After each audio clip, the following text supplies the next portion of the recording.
I stand. That's an important.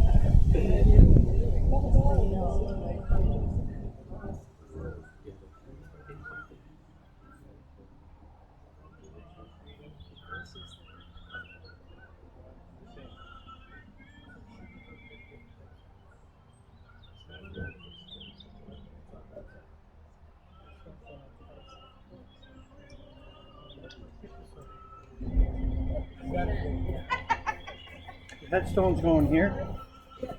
That's the foot of the castle. Right. But where's the marker going? Ricky, The other side. Rick, it goes up here. Head up Okay, here. okay. In line here. Yep.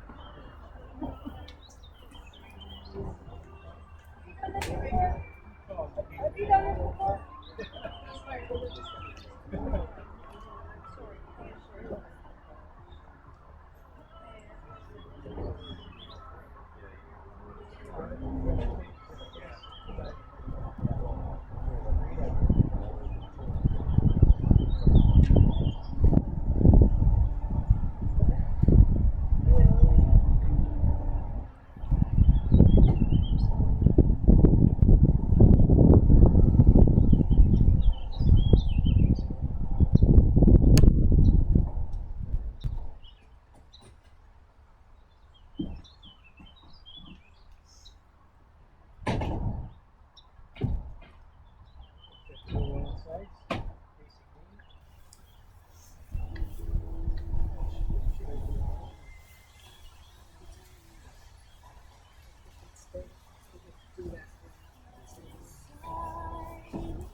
I think we were going to begin with candle lighting.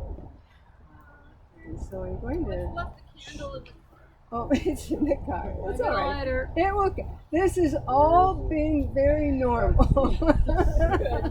In the knapsack.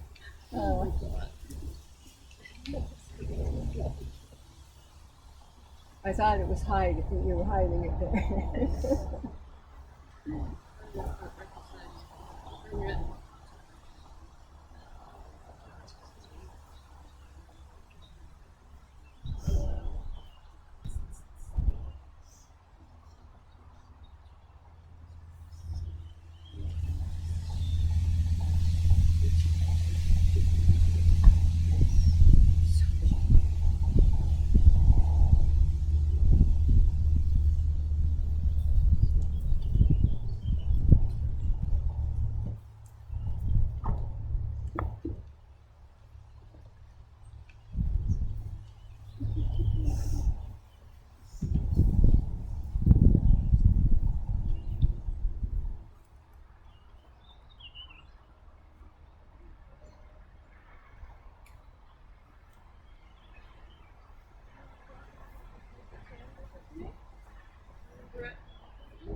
There it is.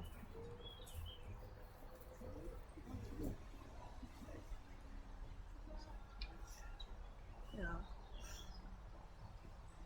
While they're preparing it, both Beverly and Donna are going to do the lighting of the candle. And that's actually going to begin this our time of honoring and remembering, we'll never forget, remembering Pat. And when the candle is lighted, it is a reminder to us that here we are with a time of focus, a time of giving thanks and celebrating the light of God's love and the way that that love shone in Pat and in her whole life. When we leave this place, wisely we'll extinguish the candle, but we will still remember that the loving spirit of Pat and the loving wider spirit of God is still there, will still shine in each of us and in all creation. Amen. Now, printed on your order of service, you'll find a prayer. Oh, maybe we need to pass them around and look over people's shoulders. Got some? There's some over there. Actually, I might get one. Could I get one too? Here, let's. I have just in case. So if you'll turn to the order of service, you'll see a lovely prayer. And I'd ask you all to join with me in saying this. God of amazing grace, thank you for the light of your love that shines even in this time. Keep us mindful of this grace as we remember and give thanks for the gift of life in Patricia Vernon. Your word of hope and your spirit of peace bring comfort and give strength. Help us now to be open to these gifts. Amen.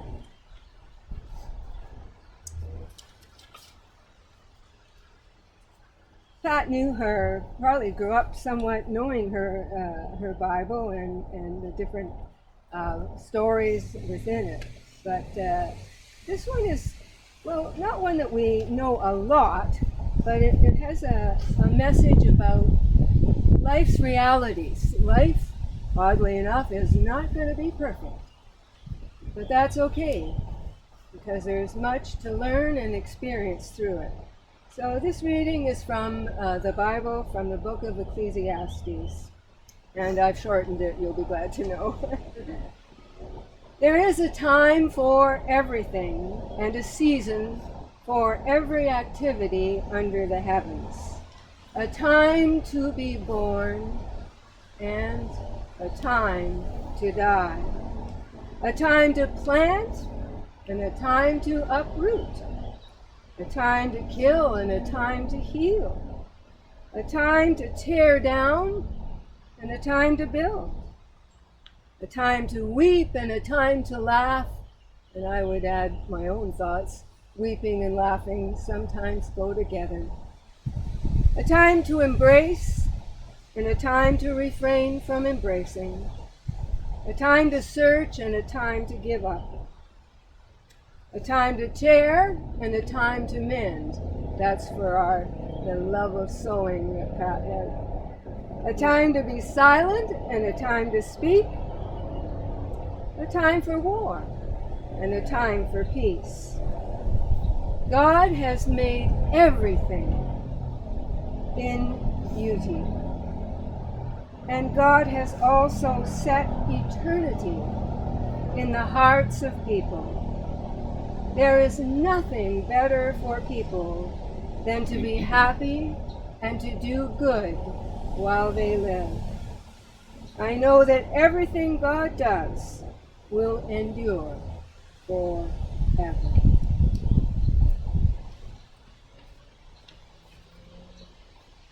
So I wanted to offer some words of honoring and thanksgiving for Patricia, June, Vernon, nay, Colby, Pat. That just comes to me so naturally. And she had a good, long life. And now there is joy and gratitude for the one you have known and loved who has been part of your lives. There is sadness, of course, and grief.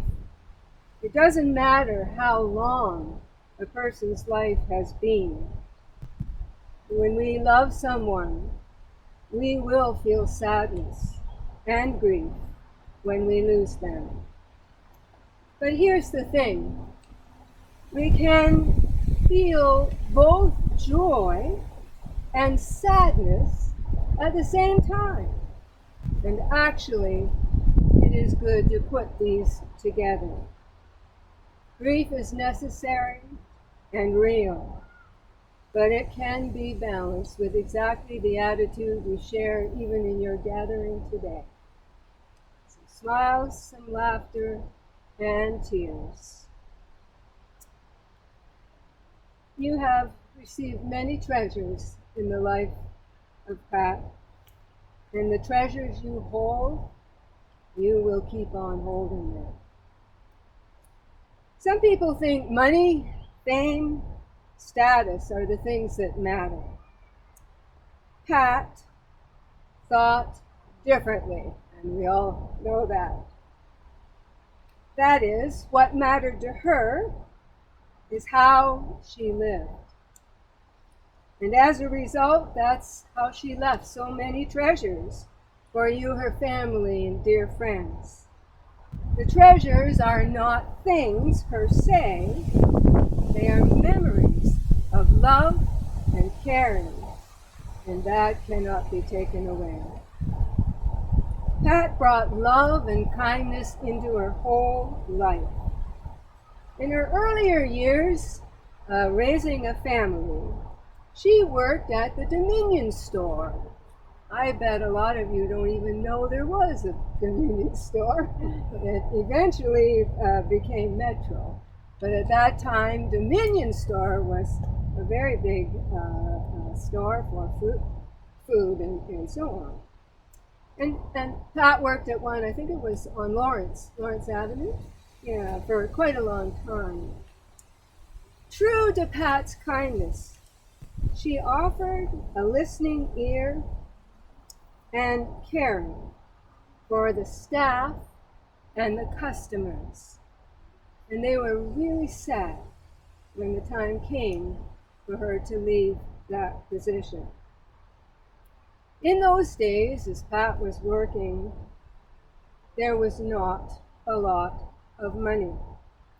But Pat, being Pat, made the money work. It worked for the needs of the children and of her home.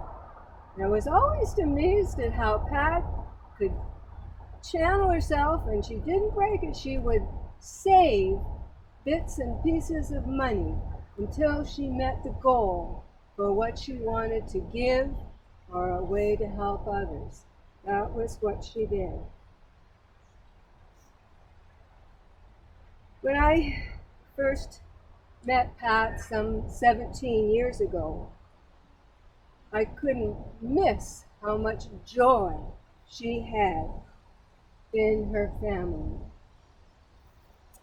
The two girls, Donna and Beverly, and two boys, Jerry and Derek. But she also had a wider family too. Pat would be out helping the neighbors, maybe have the neighbors' children helped out, because in her mind, that is what you do. That is how it should be done. And of course, the family expanded over all those years.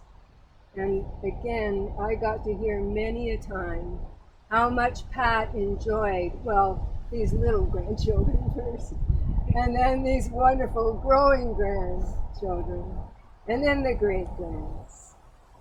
So now I will not let anybody know the name of one of the grandchildren who said this, but Pat never forgot that this grandchild said, "When I grow up, I want to be just like my grand." That is one of the many treasures Pat gave. She helped them to know that she loved them. She wanted to encourage them. She wanted to celebrate them, and she wanted to and did offer practical help when she could. Giving is what Pat did. It's not something to brag about. It's just, in her mind, the right thing to do. And her giving was always of the practical kind. Pat had a very strong faith in God's goodness. So going to church was important to her. And responding to the needs of practical help was what she did. I always loved when I first started going down to the church to try and I'd see Pat walking. She walked a lot. And I'd open the car door and, come on in, Pat. And she, oh, the minister, all right. So if she trusted me, I got her there. And for many, many years, we got to meet. I gradually persuaded her to stay home. I'll get you at your door. And brought her to church. Again, these practical things I wanted to share with you. They come in terms of, well, I was there for 11 years, and this at St. Paul's, our church, and I loved seeing what Pat would do to bring things when the churches always would say, well, you know, there's a need for this for a family down there. There's a need for that, you know. And one time, I just remember this so well. I picked up Pat at her house, at her door. She came out of her house carrying this gigantic bag. And I thought, well, okay. And so we put the bag in the back of my car, and we sat in, and I said to her, well, I said, that's an interesting and very big bag. And Pat said to me, well, she said, that bag is full of men's underwear. New, of course. Pat, hearing that the men's shelter needed help, went to the store and bought all of these men's underwear and brought them to the church to be taken to the men's shelter. And I can tell you that the men's shelter were very appreciative. I soon learned that that was Pat's special way of giving. When she learned about a need at the women's shelter, or at the food bank, or when we had our walkathon for our school in Semenya, Kenya, or the men's shelter, whenever she heard, she always replied with practical help, things that people might need. In other words, Pat had a strong faith, but she didn't bother preaching it. She just lived it.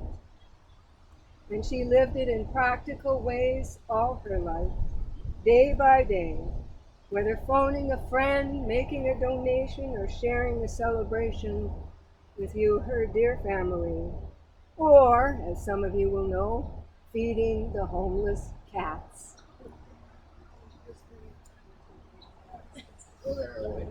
Yeah, she loved to help them. And we cannot forget another way that Pat shared her very practical love and caring. She was a great cook. Every Christmas, she blessed me with a tray full of Christmas tarts, and they were so good. I think it was here in Belleville where she first began enjoying and learning about cooking, because my recollection is how much she enjoyed staying with her grandmother. And as a young girl, I think that's when she was taught a whole lot about things to do in the home, such as cooking and other things too. And she continued that gift. Now, in addition to cooking, lots of us know she could sew. And she used that skill at home and to be helpful to others.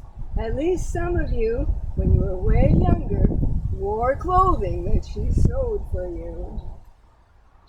There are people to this day also who remember the beautiful towels that she made and sold for such a reasonable price because she just wanted to do it. She didn't want to charge people a lot.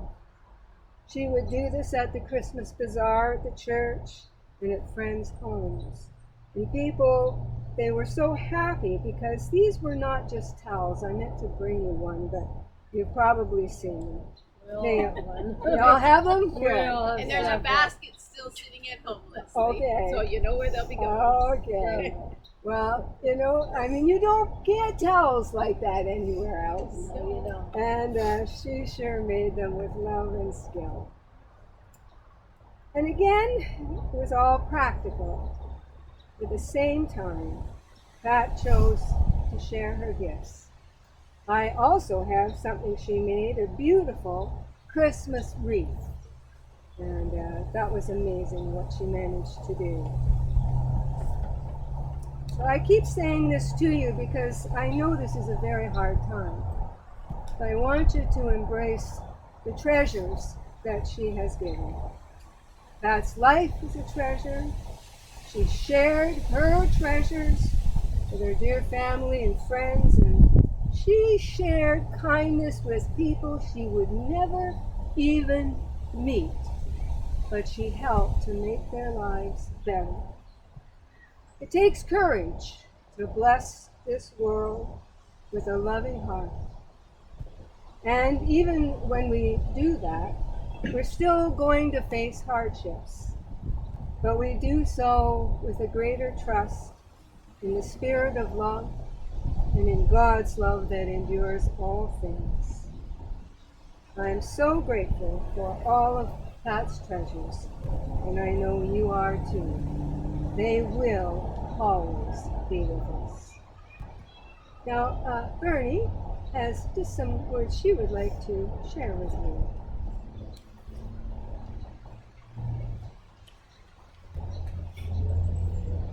So Leslie, on behalf of the family, I wanted to give this to you.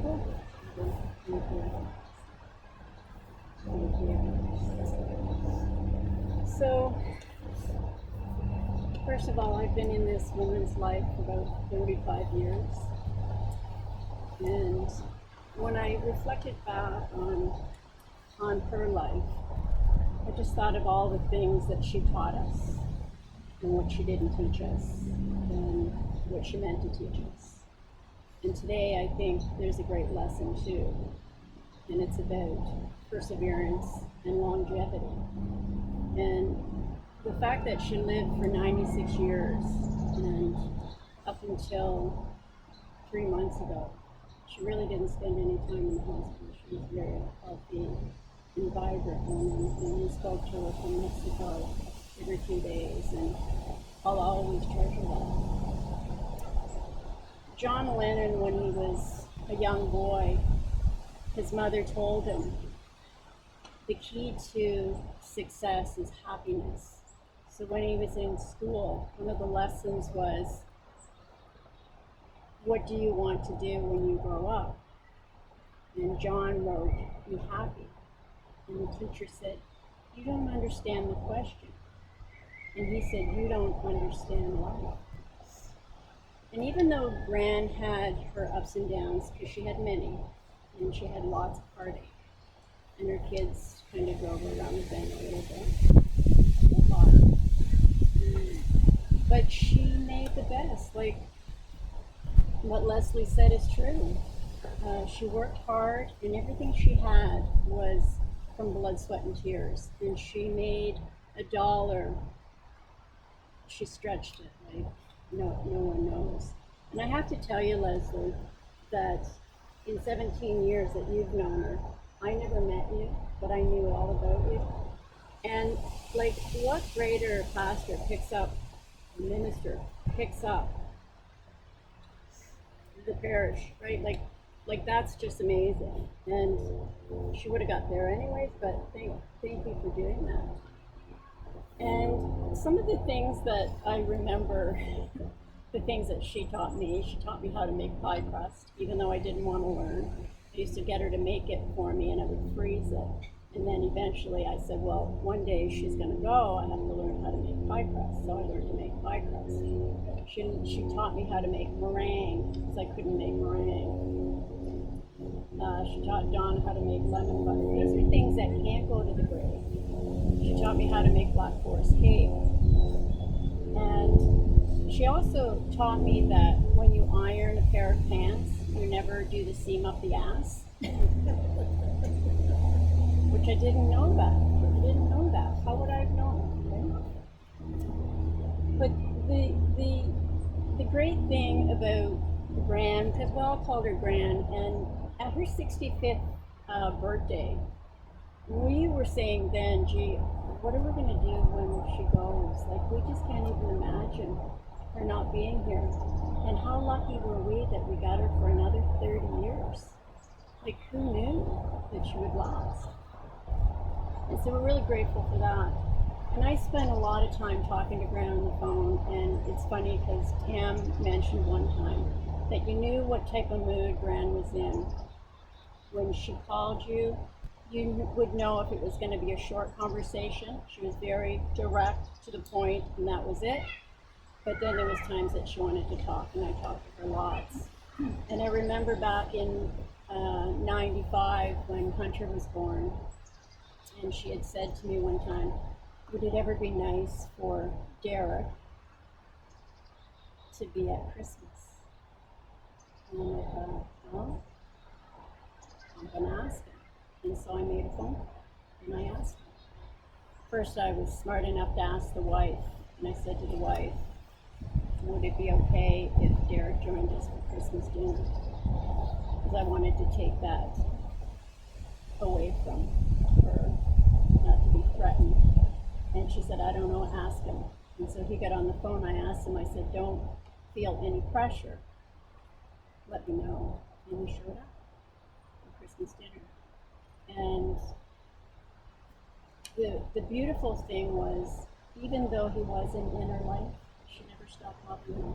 She was committed to him from the day that she married him to today.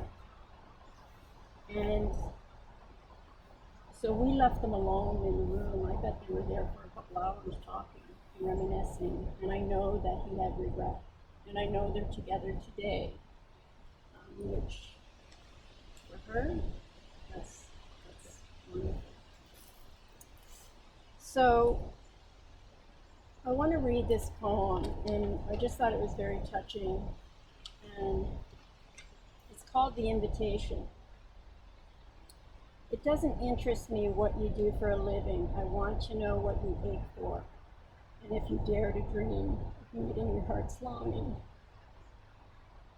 It doesn't interest me how old you are. I want to know if you will risk looking like a fool for love, for your dream, for adventure of being alive. It doesn't interest me what planets are squaring your moon. I want to know if you have touched the center of your own soul, if you have been opened by life's betrayals, or have become shriveled and closed in fear of further pain. I want to know if you can sit with pain, mine or your own, without working to hide it or fade it or fix it. I want to know if you can be with joy, mine and your own, if you can dance with wilderness and let ecstasy fill you to the tips of your fingers and toes without cautioning us to be careful, to be realistic, to remember the limitations of being human. It doesn't interest me if your story you are telling me is true. I want to know if you can disappoint another to be true to yourself. If you can bear accusations of betrayal, not betray your own soul. If you can be faithless and therefore trustworthy. I want to know if you can see beauty, even when it's not pretty every day. And if you can source your own life from its presence. I want to know. If you can live with failure, yours and mine, and still stand at the edge of the lake and shout the silver of the full moon, yes. It doesn't interest me to know where you live or how much money you have. I want to know if you can get up after the night of grief and despair, weary and bruised to the bone, and do what needs to be done to feed the children. It doesn't interest me who you know or how you came to be here. I want to know if you stand in the center of fire with me and not shriek back. It doesn't interest me where or what with whom you've studied. I want to know what sustains you from the inside and all else falls away. I want to know if you can be alone with yourself and if you truly like the company you keep in the empty moments. And the last time I seen Gran, I told her to shit or get off the pot. Because she always had those little sayings. And I'll love you and leave you. Thank you, Lord. Thank you.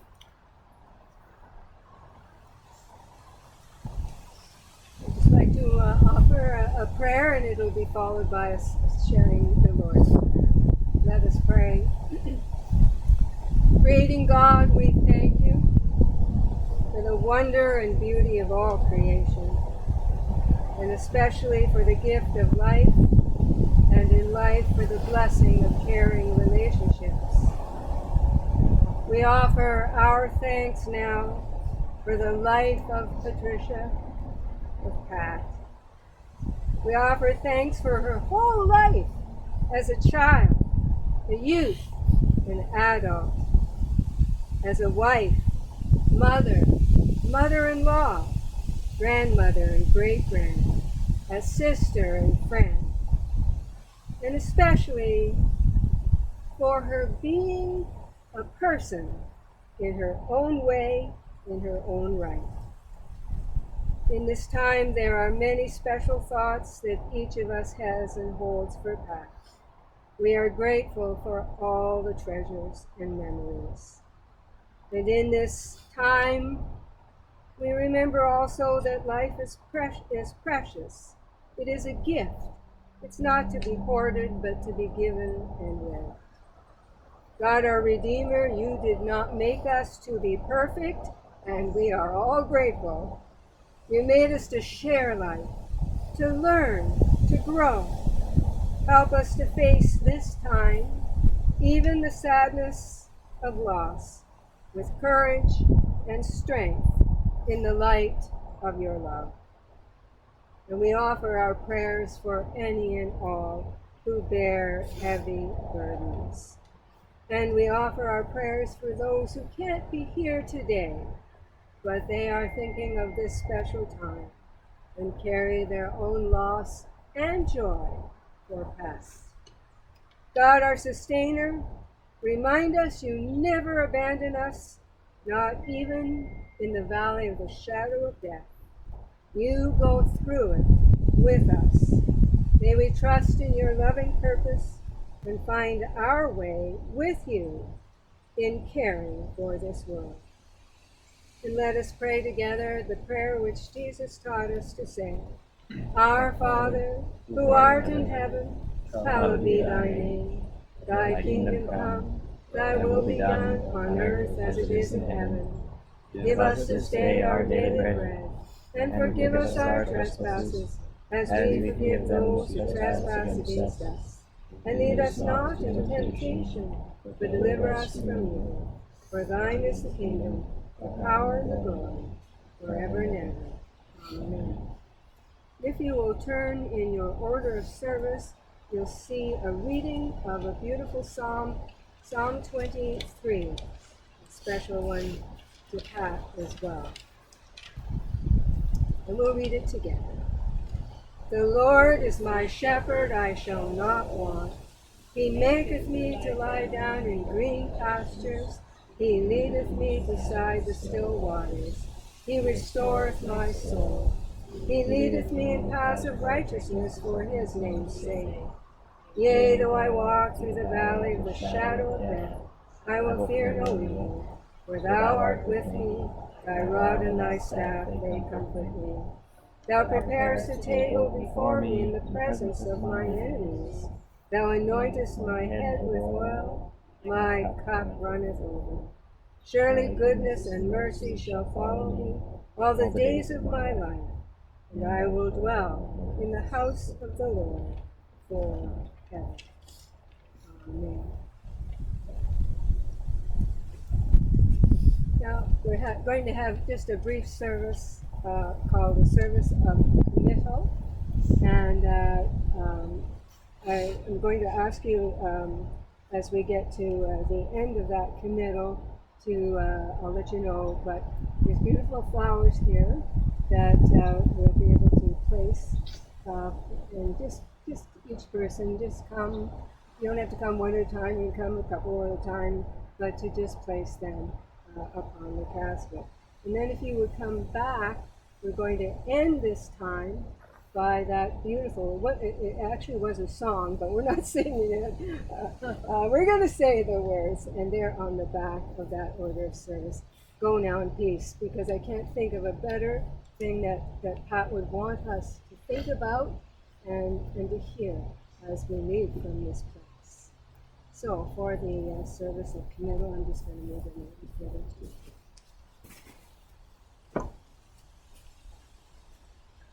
We gather now to commit into God's keeping Patricia June Vernon, born Corbin.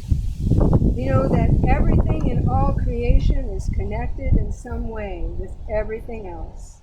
So we are part of something much greater than we know here. Pat's life will not be forgotten. Her life lives on in the hearts and minds of you, her dear ones. We remember these words from Scripture. Lord, you have shown me the path of life. In your presence is joy. Jesus said, let not your hearts be troubled, neither let them be afraid. The Lord's love and mercy will continue. In this faith, we know the dwelling place of Patricia June Vernon Corbin is in the everlasting arms of God. In this faith, we now commit her body to the earth, to the good earth, ashes to ashes, and dust to dust, remembering that earth is a precious place for us all. And in faith, we commit Pat's spirit into the hearts of those who continue to love her and who are grateful for having known her. We commit Pat to God's tender care, keeping to the love by which we have been born anew through Jesus Christ. So to God we give thanks for all the aspects of Pat's life, for the rainbow she offered of gentleness and strength and courage and hope and love. We bless her family and dear ones as well. And I want you all to hear this. And while we have been saying thank you to Pat, now hear Pat's great thank you to all of you for your part in her life gave her life. And that means so much. So, loving God, surround us and all creation with your love, your goodness, and your mercy this day and always. Amen. Now, if you'll turn in that order of service, we'll make Pat very happy. She will love this. And we're going to just read it, though. Oops, where did it go? I lost it. So on the back of the front cover. Back of the front cover. Let us read together. Go now in peace, never be afraid. God will go with you each hour of every day. Go now in faith, steadfast, strong, and true. Know God will guide you in all you do. Go now in love, show you believe. Reach out to others so all the world can see. God will be there, watching from above. Go now in peace and faith.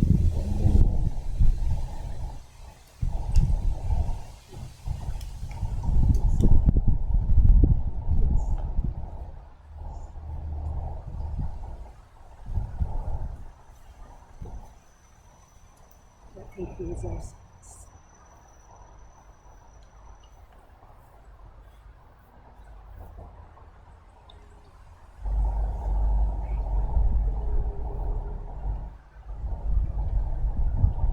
We forgot to do that. You absolutely I got did that lost. last week. All there is thank you. I would generally shake your hands under normal circumstances. So let's say we get. Very much appreciated. Very few of us still have them like that anymore.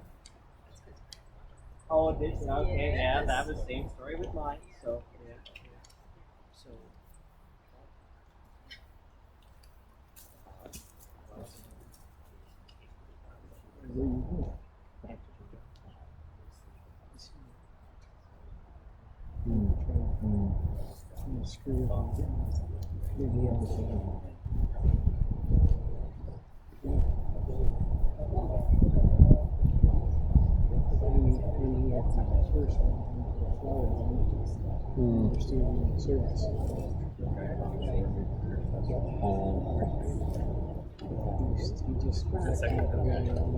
Yeah.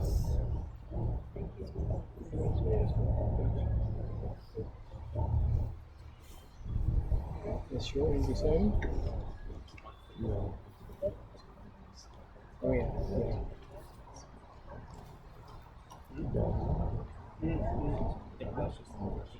Yeah, I was talking to her there.